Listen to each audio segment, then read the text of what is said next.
Hmm. Thank you, Mr. Chair, Your Honor.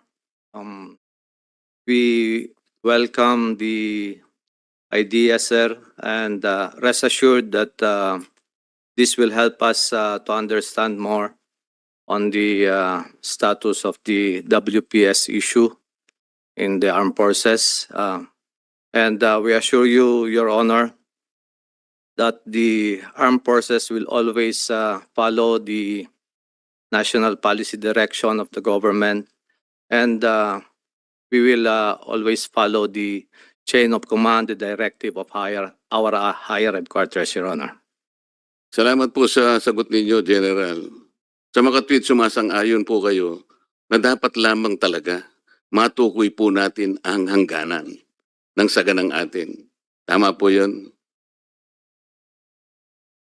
Thank you, Mr. Chair, Your Honor. Hindi, tama po yun? Yes, Your Honor. Okay. Kasi po, General, maski po sa ating mga batas, tutukuyin ko na po, Republic Act 12064. Pag binasa po ninyo ang definition ng West Philippine Sea, tumutukoy po sa maraming bagay ng ating karagatan. Una na po yung ating Luzon Sea, yung ating exclusive economic zone, yung Bajo de Masinloc, and the maritime features of the Calayan Island Group. Kaya kailangan po nating matukoy talaga. Yun lamang po. Meron tayong definition sa batas. Meron tayong kautusan ay binigay sa NAMRIA at sa Department of Foreign Affairs, i-drawing na yung mapa upang makilala na kung nasaan talaga ang West Philippine Sea. Tingnan po ninyo, General. 1953, kung inyo pong susuriin ang mapa ng daigdig, lalo na ang karagatan.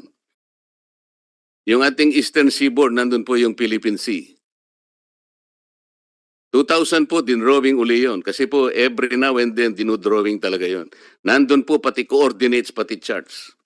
1953 pa po, or 74 years ago, ang Philippine Sea nakadrawing talaga doon. Pati ang mga coordinates niya. Kung nagawa po natin na i-drawing ang Philippine Sea on the Eastern Seaboard, bakit hindi natin kayanin i-drawing uli ang West Philippine Sea on the western side of our country?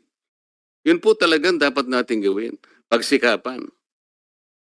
Tinatanong ko nga po kaya po nagpatawag pa nga ako ng naggawa po ako ng resolution, pinatatawag ang NAMRIA, pinatatawag po lahat ang may kinalaman sa pagdodrawing ng ating West Philippine Sea. Meron daw pong sumagot, kamakailan lang. Samantalang alam ko po sa March 12, bukas po, uumpisan sana nating ayusin ito. Ewan ko po kung totoo, meron daw sumulat sa Department of Foreign Affairs at saka sa DND, hindi raw po daw pwedeng pag-usapan sapagkat ito po ay nag-involve ng national security.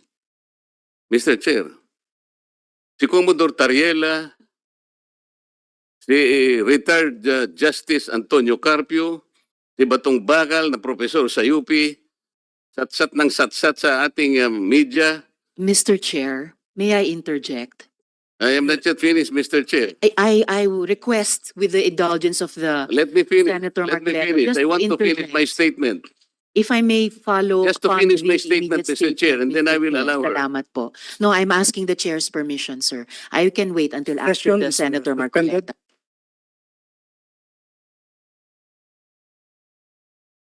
Thank you, Honorable. Nagtaka lang po kasi ako, Mr. Chair, kahapon. Bigla na lang nangyari na sumulat daw po, kaya hindi ko po nalam kung totoo. Pero sinabi po ni Chairman ng Foreign Relations, kagabi lang, na defer muna yung aming meeting o hearing bukas dahil nga po ang daw po hindi ko po sinasabi, sumulat daw po ang pati NAMRIA at ang DND na ang matter na to will involve national security. Kaya lang po ako nagtaka sapagkat yung mga iba na nagpunta sa media, nagsasalita about West Philippine Sea, wala naman pong nagsasabi na wag ninyong pagtalunan yan. Yun po ay media pa po yun kumakalat sa buong Pilipinas. Kaya minabuti ko na pong dito namin pag-usapan, dito na lang sa Senado, pagkatapos sasabihin nila, kung totoo pong sinabi nila, nakakapagtaka naman, bakit hindi natin dito pag-usapan? Anong national security ang involved dito? Yun lamang po, Mr. Chair. Salamat po. Thank you, Honorable Marcoleta. Honorable Rizon Tiveros.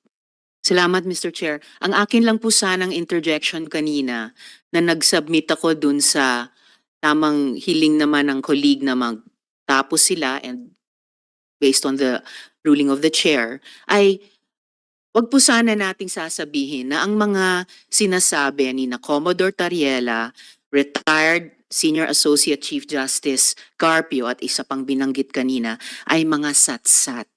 Dahil mga seryosong pananalita nila iyon, kahit kadebate man sila o hindi.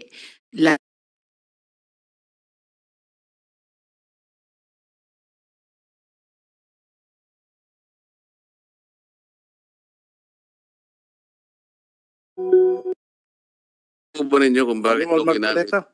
Alam po ba niyo kung bakit ginamit ko yung satsat? Hindi ko lang po alam kung ano ang pagkakaintindi po ng ating kasama ron. Pero yung satsat po, walang implication na masama yun. Kaya ko po ginamit yung salitang satsat.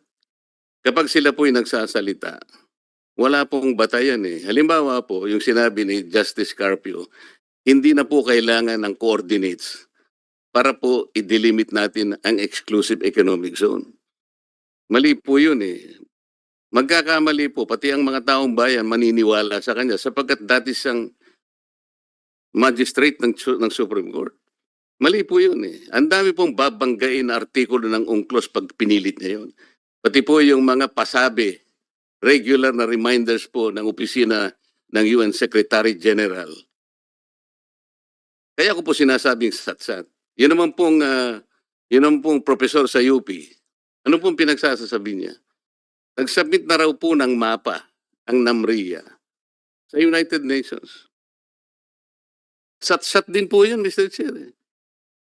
Kahit nga po ngayon dito, matutukoy natin, i-open lang natin ang website kung alam po nung professor ng UP na wala tayong sinasubmit na mapa. Alam po ba niyo kung pinapakitang mapa ng NAMRIA? Administrative map, Mr. Chair. Ang administrative map only shows the political subdivisions of our country, regions, mga probinsya. Hindi po yun yung mapa na hinihingi po para sa ganon magkaroon ng hakbangin para finally ma-drawing natin ang West Philippine Sea. Marami pong proseso yun eh. Maraming proseso yun. Hindi pala niya naiintindihan, satsat na sila ng satsat doon. O, yung Commodore Tariela naman yan. Pinayagan ba siya ng CHED na sabihin kung nasaan ang West Philippines? Hindi naman niya po tinutukoy. Pakinggan po natin yung kanyang discussion. Miski isa doon, kaya ko lang po nasasabing gano'n. Lumalabas sa social media, lumalabas sa mainstream media, buong Pilipinas nagtatalakay sila. Wala isa man na nagsabi that that issue involves national security. Bakit po nung ako gumawa ng resolution para dito natin pag-usapan formally, bakit biglang naging national security? Yun lang naman ang tanong eh. Di po ba mahalaga sa kanila na ayusin natin lahat dito? Ito po ang bagay, ito po ang formal. Dito po mismo sa Senado. Dito po natin ayusin lahat ang hindi pinagkakaintindihan. Hindi yung radyo dito, TV dito, lahat sa halimbayan. Dito, yun ang gusto kong mangyari.